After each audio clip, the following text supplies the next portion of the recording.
Good afternoon and welcome everybody to InspireYourBestLife.com with Dr. Surajit Khanna. I'd like to introduce Valley Anderson, our co-host, and she's going to tell us what season we're in. Hello, Valley. How are you? Good. How are you guys? Welcome to Season 10's workshop for Inspire Your Best Life with Dr. Surajit Khanna. Dr. Khanna will take you on a journey, helping you plot a path for success to reach your own summit.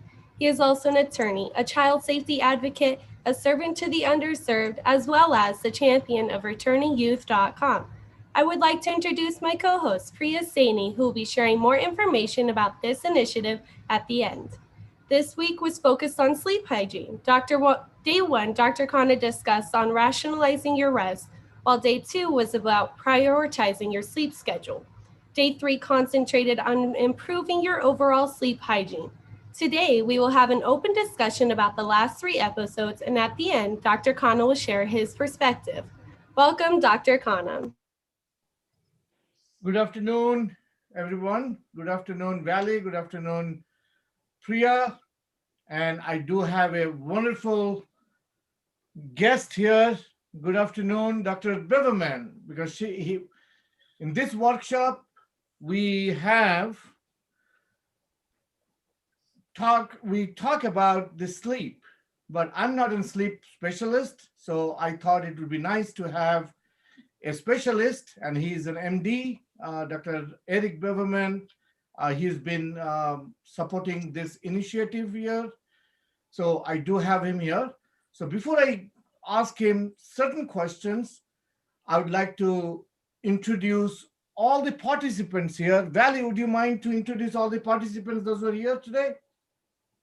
Yes, so today we have Cerinthia, Sienna, Eric Braverman, Priya, and Sahi joining us. Thank you all so much for coming on.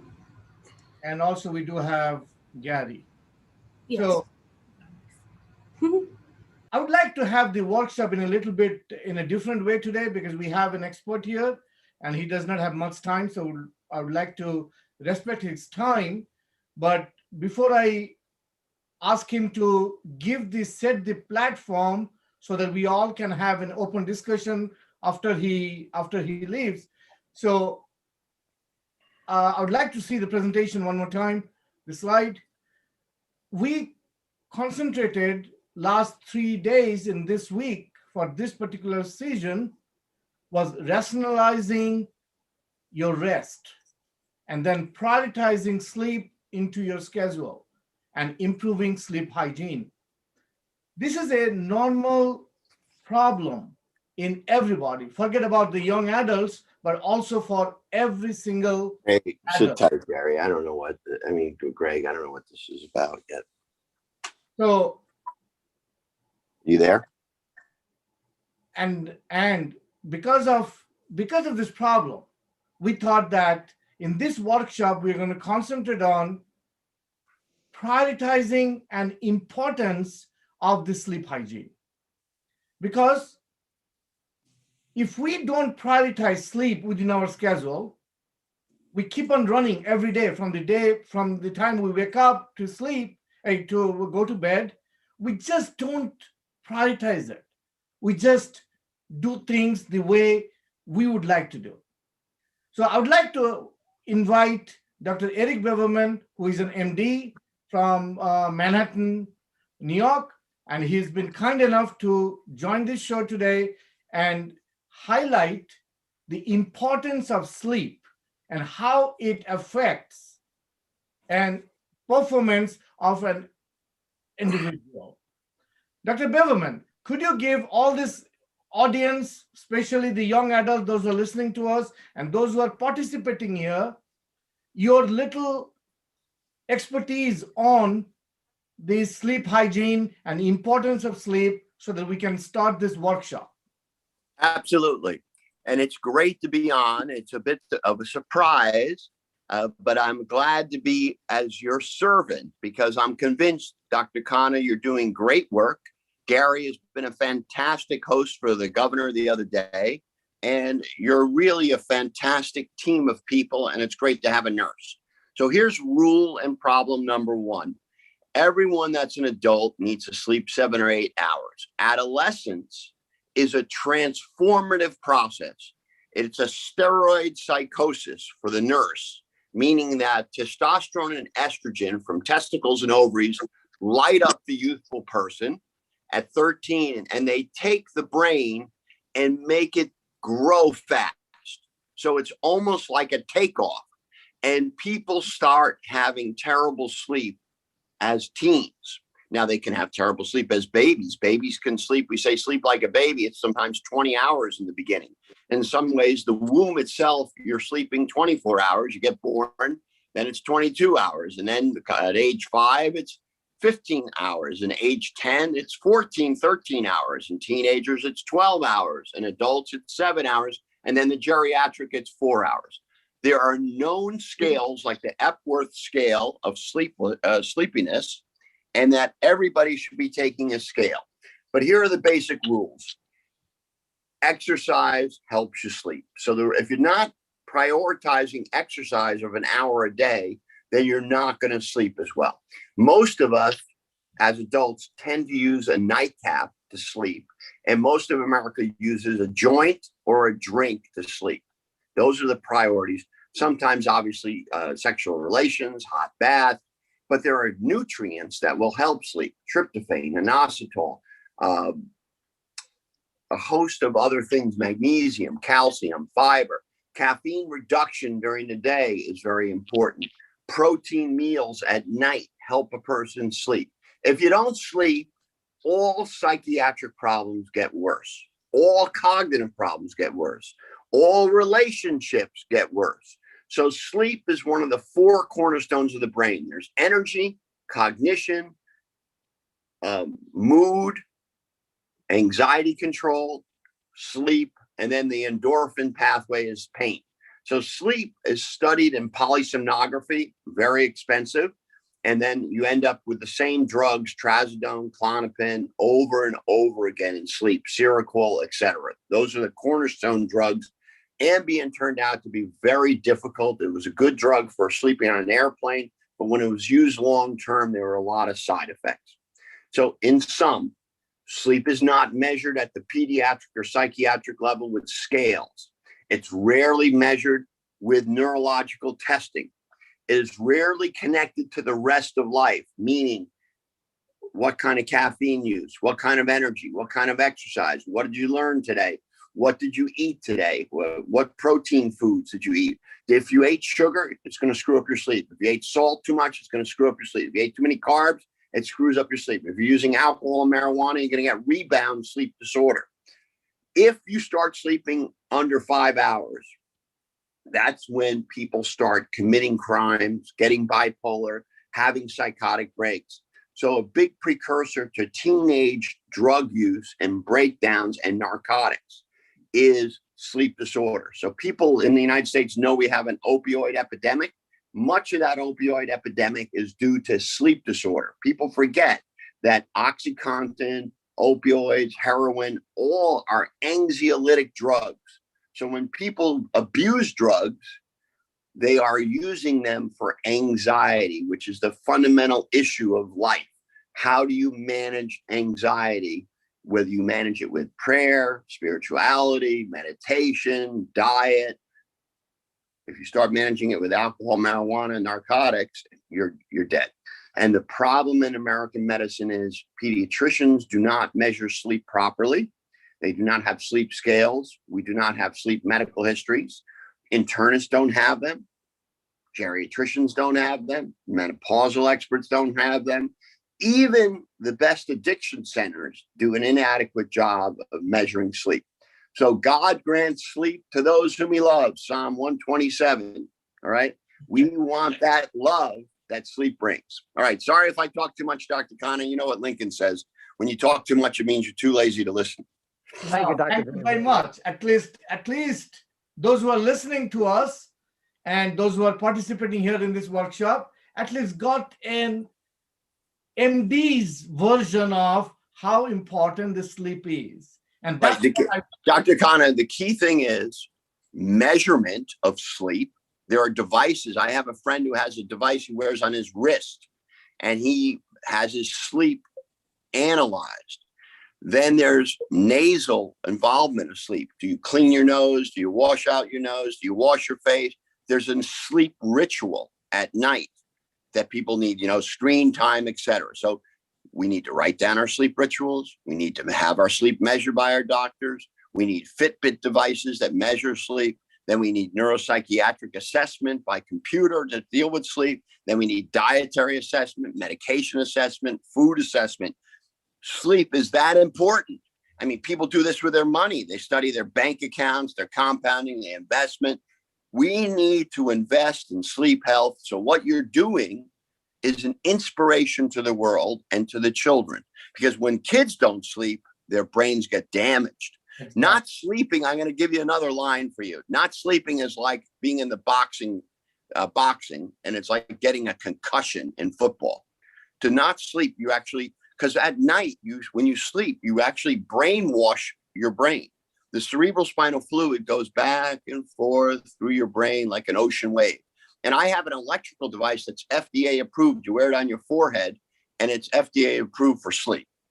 And people can get it from me. They can go to my email or Facebook at pathmedical@gmail, and Gary will give it. And for your kids, I have a whole chapter on sleep in my book, Miracle Children, and that's available. Now, I need to get back. I'm sorry if I moved the phone. One of the things I keep next to me is roses. They help me sleep, aromatherapy. Thank you, Dr. Braverman. Thank you very much, Dr. Braverman. Thank you very much for joining us. Thank you very much for highlighting everybody. And if you need to leave, I understand. Thank you very much. Well, folks, we got the platform here from an MD that how important sleep is. So let us open the floor here. And I'm going to start with Sienna, because she has the most wonderful product that goes to the hair. I'm sure there is something goes with the hair and the brain. So Sienna, let me ask you a question. How many hours of sleep do you get? I typically get 8 to 9 hours. 18 and 19 hours, what you said? 8 to 9 hours. Oh, 8 to 9 hours. Oh, okay. Okay, well, so what do you think? What do you have to say about not having enough sleep? Yeah, if I get any less sleep than that, I'm usually too tired if I sleep more than that. And the same is true for if I get less sleep than that. But there's certain times where, I reach that deep sleep at night where I don't need as much sleep at night. So maybe I could do like 7 hours. It's really just about the quality of your sleep. If you're getting up at night, using the bathroom and things like that, or you're like half sleeping and you're not really like reaching that peak of like deep sleep enough throughout your sleep at night, that's when I feel like I run into those problems where even 8 or 9 hours isn't enough for me. So sometimes do you think some anxiety for your homework or some things that reduces your sleep? Mm-hmm.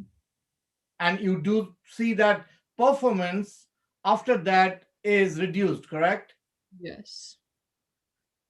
Sahi, what do you have to talk about sleep? Do you get enough sleep in the day or in the night?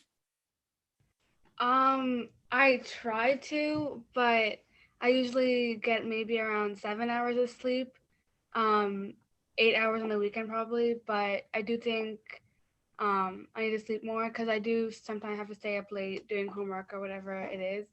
So I think especially if you're using your phone at night and you lose track of time, and I think it's important to really just set aside all distractions before you go in your bed and really just have a good ritual that you follow so you have a good way of falling asleep right away instead of getting distracted 7 times.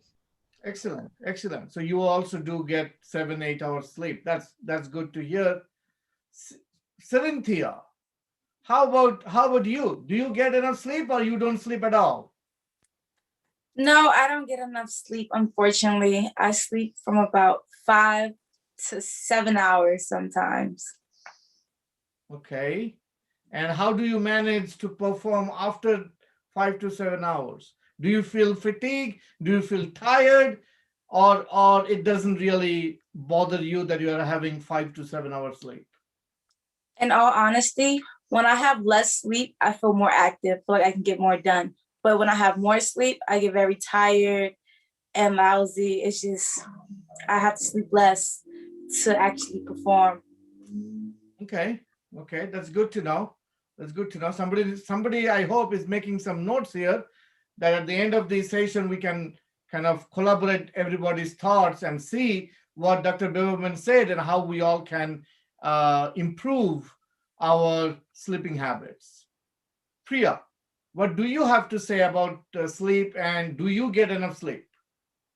Yeah, so I think on average I get about 5 to 7 hours of sleep. But on a good day, I'll get 7 to 8.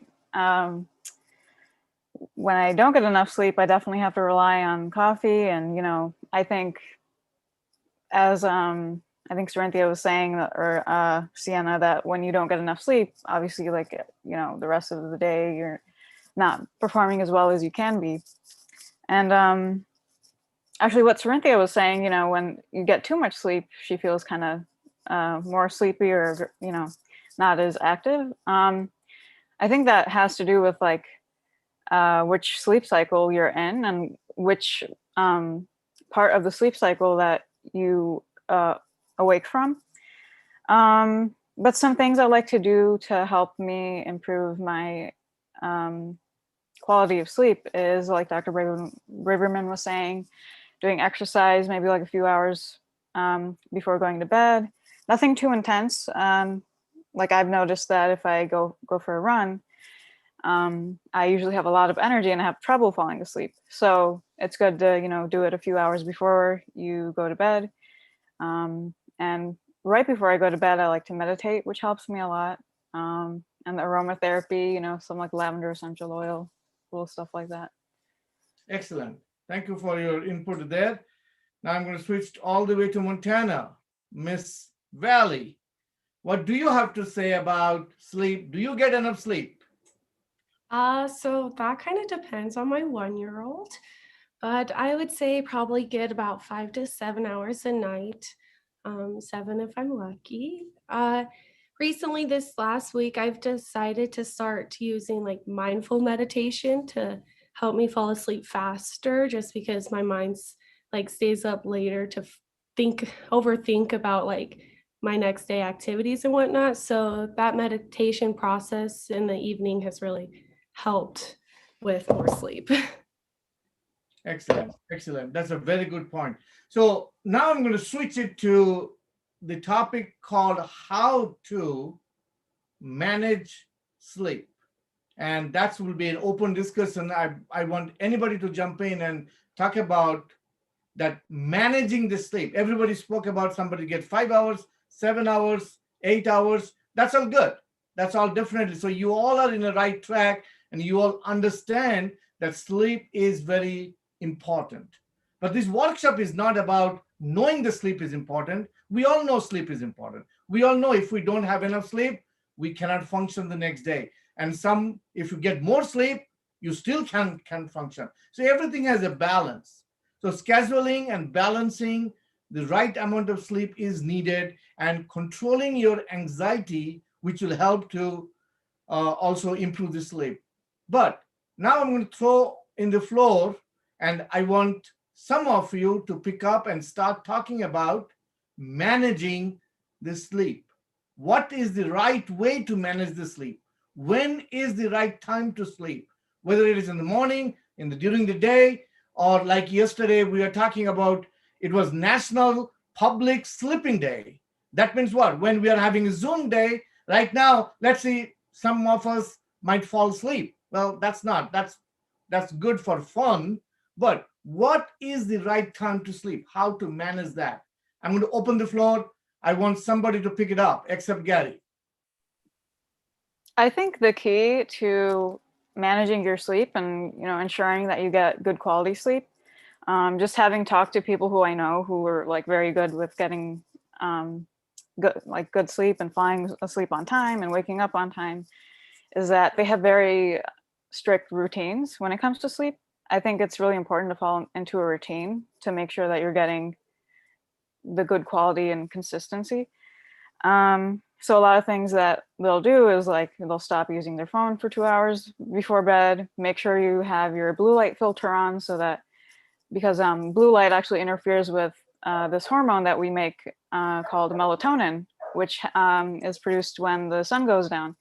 So gradually, as you get sleepier and sleepier, that means like you're getting more melatonin. And I think Dr. Braverman was talking about tryptophan, which is like a component that forms melatonin. So I guess one of the things you can do is like how you said, eating a large protein meal.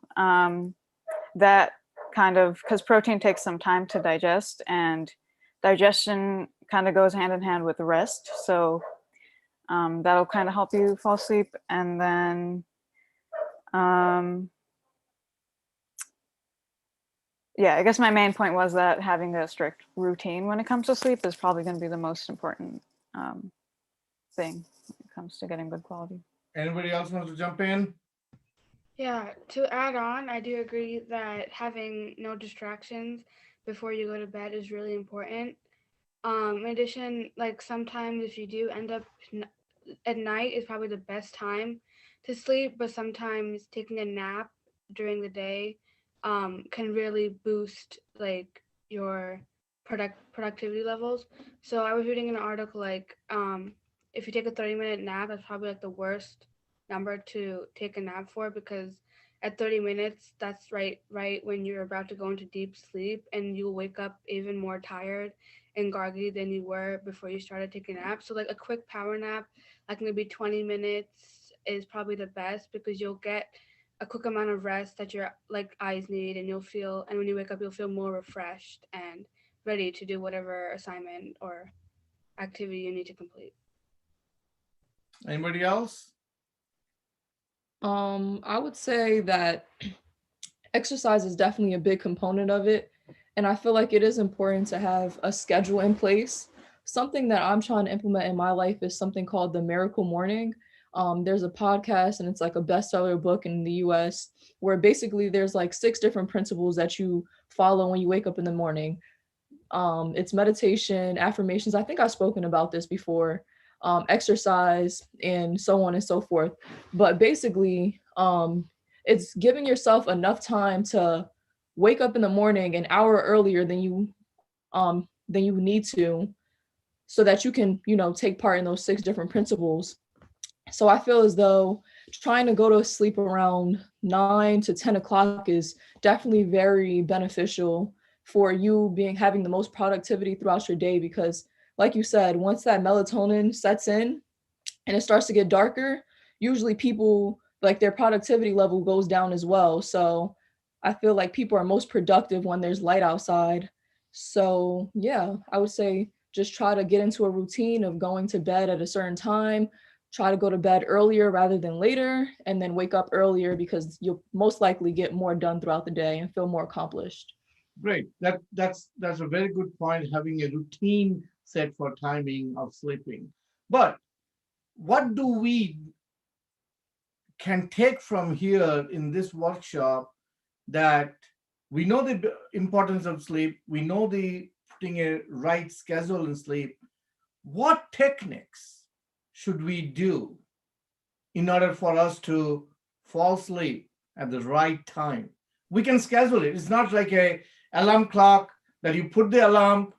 Okay, you go to bed at 9 o'clock. Well, it's not possible. Even if you lay down in the bed at 9 o'clock, you may not fall asleep. So what kind of techniques should we do in order for us to get to that level so that we can fall asleep? I know some of you said exercise, some you said, turn on this light. Somebody said, okay, we might have a nice rose in our room. Okay, different things. But for a young adult, those who have so much to do in a day, and they have a homework to finish, normally most of the homeworks are due by midnight, 11:59. So what type of techniques or what type of things we should do so that everybody can get enough 7 to 8 hours sleep. And now I'm going to bring, yes, Sienna, you wanted to add into that? No, sorry. I was just gonna say, as far as, you know, trying to fall into a routine, I feel like trying to stray away from procrastinating is a good technique to use so that, you know, you're meeting those deadlines. You're not trying to cram at the last minute. Another thing that I started doing is steam baths. So I boil a pot of water and I put my jasmine or whatever herbs in it, and I take a towel and I put my head over it, and that works wonders. It first off detoxifies your face and just gets rid of all the grime and stuff throughout the day. And then it also just makes you sleepy too. So that's something that I started doing every night. I kind of fell off from it, but it really does help. Wow, that's good tips to know. So, you know, please take this as a note. There's a very, very good tip. Anybody else wants to have some more tips? I would say listen to your body. So if you know your body is starting to get sleepy and tired, don't start doing all these crazy activities trying to force yourself to stay awake. Accept your tiredness and, you know, get to bed at a decent hour. Yes, Valley, that's a very good point. But how do we manage that? Because most of the time, like I said, you know, most of the listeners and participants here, they have school students, high school students, college students. Yeah, Okay, well, that so- just kind of plays a role with what Sienna says. Don't procrastinate. Most of your assignments, you're given plenty of time to complete them, so don't wait until the last minute, especially not. Exactly. Good point. Good point. Good point. Good tips. So kids and young adults, those are college students, school students, do not keep your homework till 11:55 so that you can submit at 11:59. Do not do that. Make a habit. You got to schedule. You got to balance. Sleep is one of the things that is a product of balancing life. Balance between work, balance between sleep, balance between studies, balance between eating properly, all the diet and everything definitely, gets you a long time. Well, we've been holding off to listen from one of our expert, that is Gary Scarano. Gary, what do you have to say about sleep? I know you don't sleep, you don't need sleep, okay? But still, I'm sure we all as a human being, we need sleep. What do you have to say about sleep? Well, I know I'm going to sleep really well tonight because I went out for a 10-mile run and I didn't realize it was raining, so I came back soaking wet. So I'm going to sleep very well tonight. But the one thing I would suggest for everybody is we always have so many things to do. And some people are like me, you go to sleep and you think of the things, oh, I got to get this done, I got to get that done.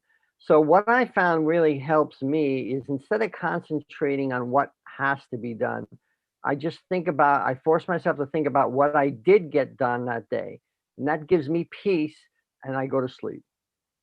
Great. Thank you very much. That's a very last tips. Everybody needs to hear this, that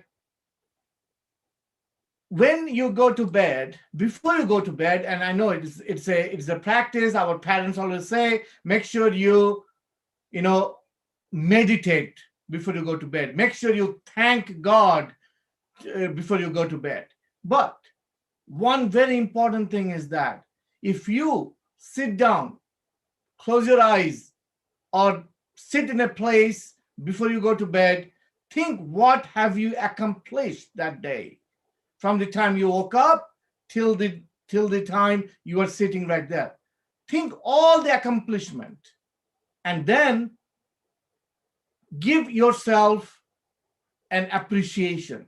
Pat your back that, oh my God, in this many hours, I did this. Don't drag your mind to negativity. Keep it positive. Because when you thank yourself that, oh my God, I did all this thing, when you appreciate everything you have done that day, and then out of that, all the things you have done, pick up one good thing you have done. Maybe you have said thank you to one of your friends. Maybe you appreciated somebody did something good to you, or maybe you gave $1 to some good cause, or maybe you shared your food with somebody. Think of that. That 3 minutes to 5 minutes thinking and understanding what you have done from 6 o'clock or 7 o'clock in the morning till end, forgetting about all the negativity, all the struggles you have done, that will give a good night's sleep. You know why? Because now you got rid of all the negativity. You thought of all the positive things you have done that day, that time. Because all the other things, the aroma, the lights, all these things are all material techniques. Not many people have the luxury to have that. If you go around the world, not many people have, power. Just recently, the Texas didn't have power for almost a week. If you go, some people don't even have a mattress to sleep on. Some people don't have a lot of things, a bad weather, cold, all these things. So how can we make the material techniques to be part of our sleeping habits? No. My tip is sit down before you go to bed, pat yourself, thank yourself what you have done that day. You are the best control of your mind. And the mind, if you do negative, then you will never have a good night's sleep. Always have a positive mind that what you have done, even if you have done small, but you know what? When you think about it, you will see that, oh my God, I did that. That's something which is very important. And obviously, as our parents always say, make sure you thank somebody that you are still breathing. Thank somebody that you still have a roof on your head. Thank somebody that you have a food before you went to bed. So that thank is very much important.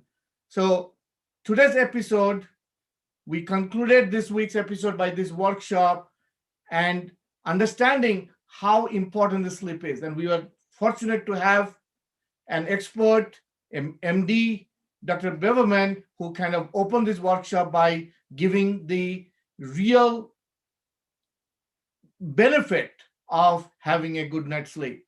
And I really appreciate all of you joining in today and listening and participating in this, because each of you represent different age group and different type of work you guys are doing, and multiple works you guys are doing. So divide the day 24 hours. That's why it says divide 24 hours into 3, and one sector is sleeping. That is 8 hours. Well, sometimes it's not possible 8 hours. Sometimes it might be 7 hours. Try not to sleep less than 7 hours.